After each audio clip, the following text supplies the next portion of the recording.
Great day, amazing humans. Yes, welcome to Empowering Bytes. This is where we keep it short and sweet. But who is the we? Well, the we is me, Nkechi, and I'm Gaby with 1B. Pleased to be the co-host of these Empowering Bytes where we keep it short and sweet. E to the A to the B to the Y. Mamone! That is Gaby 1B Mamone. Let's go, girl. Let the show begin.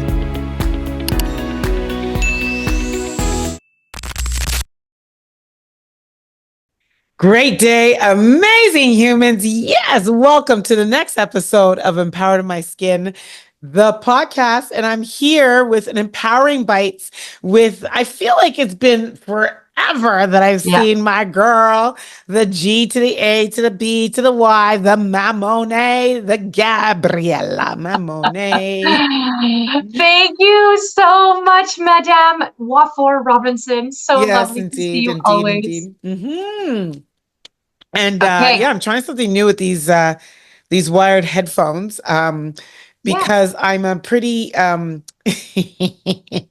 used to wear like the over the head headphones. Yeah. This is before YouTube came a thing on our podcast.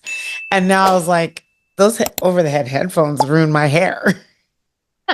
So I was like, I was interviewing with Cher Jones, just, and I was like, oh, you're wearing like regular earbuds. So I was like, okay, I think I'm going to start to do that. Like I have a quality mic. I have my Rodecaster. We have Zoom and all I need to do is hear you. Right. So I love it. I'm trying something new. Anyway, they're white. I don't even know why I told you. I don't even know why I'm telling the people all that. Like that is so not relevant for this episode, but I think it's because I'm seeing the white headphones and I think I want black ones. Yeah. But this, I think it's great. And you know what? There's probably somebody listening saying, I don't like my earphones. And that's the answer. I need to go back to the earbuds or earbuds. So there you go. Yeah. Yes. But I ordered some black ones. They just haven't arrived yet. Okay. Okay. So I'm going to do something different. I think I'm going to introduce I'm going to introduce the topic.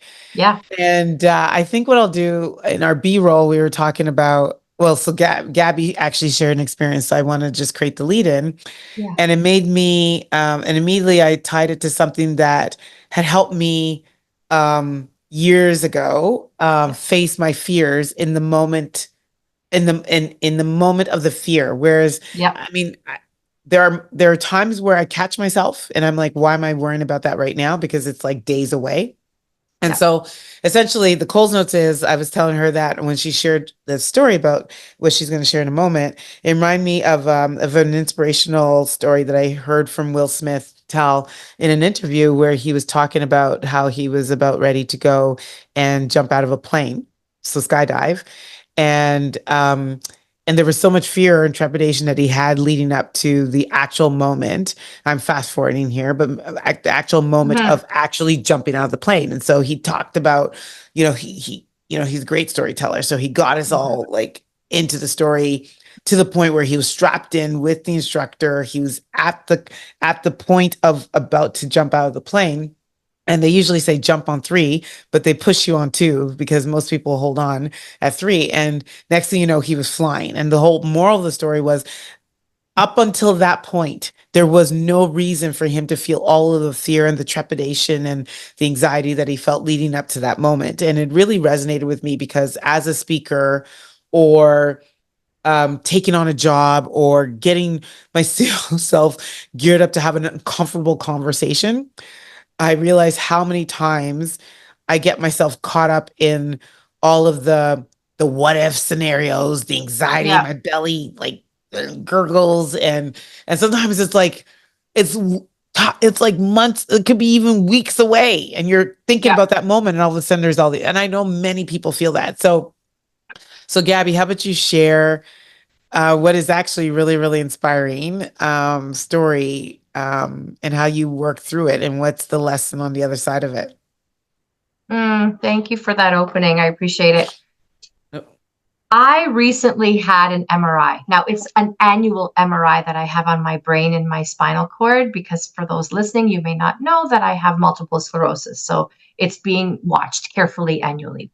So I went for my annual MRI And between the MRI and the appointment with the neurologist, it's a waiting game, right? So in this particular case, it was a 3-week waiting game. But in these 3 weeks, can I tell you, I don't know why, because this is my 20th year getting MRIs, I was ruminating. I was feeling like I had a difficult year. My health has been difficult. I've had, tingling, and I've had pain, and I've lost some vision in my peripheral vision. And I went through all these things, and I had some extra stress. And I thought, what if I've progressed? What if my MS is getting worse? What if my balance becomes worse? And I kept going through this what if, and I was noticing that I was paying attention to the concerns, or what would happen if I progressed, and thinking, how is this going to affect my life? And it was awful. I had so much heaviness and fear and anxiety and all these conscious efforts of the negative side of what if. So I went for my results 3 weeks later. That morning, man, I woke up, I felt sweaty. Fortunately, I had a friend that came with me, and Roger, shout out to you, Roger Caesar, because I needed that person to help me laugh. I needed that person to joke with me. And that's the role that he takes. He just relieves my stress and anxiety. And, the whole drive there, I was feeling heavy and anxious. And, the neurologist called me, and I remember standing up and taking this big, deep breath of, what is she going to tell me? Well, she told me that I have no new lesions. And she told me that I was doing very, very well. And she congratulated me. And so there were some concerns with my MRI, but it wasn't anything like I had constructed in my mind. And of course, at that moment, I felt a big sense of relief. And, as I walked out of that neurologist's office, I really realized how important awareness in the moment is. Because I spent 3 weeks ruminating. And that was a complete waste of my energy, complete waste of my time, waste of my energy. And so the lesson is awareness is paying attention to what's happening right now. Noticing your thoughts, noticing your feelings, noticing the things around you in the moment, instead of thinking about what if, what happened yesterday, what will happen tomorrow, how is this going to affect me? All the negative things are not going to impact anything except make it more difficult, right? So the lesson for me was to put the energy where it's necessary. Be present in the moment now, instead of developing this unnecessary fear that served no purpose for me. Yeah, and I think two things came to mind right away, and the importance of that is, a lot of the times the what ifs are not in favor of like exciting us, or like they're always what ifs in the negative. Unless of course we're thinking, like, what if I get like this amazing news that everything is gone, miraculously healed? Like, that's not, we typically don't what ifs in our favor. So therefore, back to your point, and I think the other thing too is, when you are allowing something that hasn't even happened yet to disrupt your current moment, then you're actually losing the opportunity to enjoy the current moment for what it is, right? Yes. And I don't know if this is the case for you, but I think sometimes misery loves company, that we then bring other people into all of that as well. And we don't take responsibility for disrupting their energy, and to kind of serve our needs at that time. So I love that. I'm so happy for you, by the way. Like, this is like absolutely incredible. And I have been with you for like 10 years of this journey, almost 10 years of this journey now. And so really, really proud of you. I mean, the first time I ever heard your story, and just kind of watching over the last 10 years how you've worked through it, it's just really, really happy for you. Really, really happy for you. Thank you so much. And I think that that's a great lesson for so many people, right? Like, it could be you're getting ready to make a decision to leave a job, a relationship, like something, the conversation that you need to have with somebody. It could be, I think about public speaking, right? Like, a lot of times, and even on the reverse side, like, sometimes people ask me, oh my God, are you excited about your upcoming vacation? and I've been very aware, like I'm telling you, ever since I heard Will Smith tell that story, even in those moments, I'm like, that day will come. The day for me to get, like, I'm excited it's coming, Yes. but I'm not even allowing that, like, that excitement is probably carrying me forward. It's nice to have something on my calendar to look forward to. I'm looking forward to it.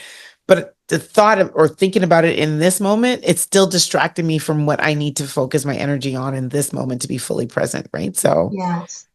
I Yes. love Thank it. you. Yeah. I Thank love you for it. allowing me to be vulnerable. And, we do these podcasts and we have lots of wisdom and we're very positive souls. The reality is I feel like I messed up, right? But I'm okay to say that. I feel like, Hmm. why?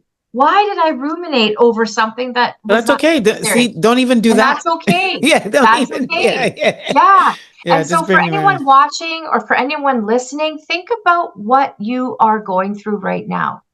Is it necessary to exhaust such energy in something that you really are not able to control at the moment? Hmm. Right? If you Hmm. can't control it, why spend time on it? Yeah. Really be present in the moment when it appears when you need to be. But Yeah. that was such a prevalent lesson for me. Hmm. Now, again, make no mistake, there were some concerns with my testing, and there are some things that I have to implement as a result of it. And I'm not disqualifying anyone who receives results and they're not as favorable as maybe they hoped. But the reality is deal with it when you get it, as opposed to creating something that's really Hmm. not necessary. Hmm. Like, Hmm. what if I had called you the day before? It's like, oh, Ank, I can't believe this is going to happen. I'm gonna like, I would have brought you in this misery legs Well, that's what company, I was right? saying. That's what I was Right? actually And you would saying. have Yeah. been like, yeah. So I didn't call you, but and I'm glad I didn't. I think the other thing too is, and I mean, I do want to wrap up this episode, but Yeah. I have also recognized that um, as human beings, we create, like, our thoughts create action. Yes, So the actions. self-confidence formula says that just the same way that you can, I see, look, when my memory needs it, it says that I have the ability, no, any desire that I persistently hold in my mind will eventually seek expression through obtaining the object back of it. Therefore, I will demand of myself consistent and no, therefore I will concentrate my thoughts for 30 minutes daily upon the task of thinking of the person I tend to become, thereby creating in my mind a clear mental picture of that person. And so, I think I got the entire, I think it's, That's impressive. anyway, I think I missed up two That's formulas, impressive. but essentially it's around that same concept, is that if you are going to hold any thoughts in your mind, hold the ones that hold what you want to yield to happen, right? Because I do believe we have the power of manifestation, right? And and if you kind of hold in your mind that something bad's going to happen, unfortunately, when that thing that's bad that's happened, we Yeah, always say, "Oh, I knew it. I told you so." And I I said, "Well, knew it. Yeah, what if you you created created it. that?" Yeah, Right? yeah, yeah. Right. It's exactly it. It's like, Yeah, don't be waking up in the morning and say, I'm I gonna have know. a bad day. I It's know. gonna Yeah. have a bad day. I know. I know. And now so hold on, because for all the listeners, I just want to get this right. Yeah. There are 5 self-confidence formulas. The Okay. one that I think is really relevant and pertinent for what we're talking about is that any desire that I consistently hold in my mind will eventually seek expression through obtaining the object back of it. Therefore, I will devote 10 minutes daily to demanding of myself the to demanding of myself the development of self-confidence. So So that powerful. if there's anything, that's what you should be working on every single moment, is really, like, the desire that I have in my mind is about bettering myself and not about wishing the worst upon yourself, So Oh, I love that yeah. so much. For anyone listening, not watching, that was said with eyes closed. So there was no reading here. Like, that came from your heart. You internalize that. That was beautiful. Thank you. Yes, I love look it up. Napoleon Hill self-confidence formula. There's 5 of them and I've memorized them all. Yeah. So, well, girl, we are at the end of this amazing Empowering Bites, and you have truly, I think there's people that are cheering you on.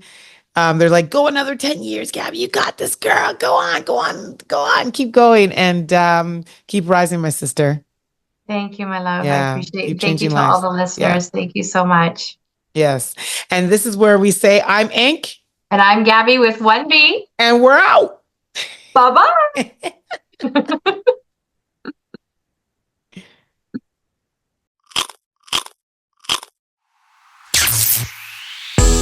Don't forget to subscribe so you never miss an episode.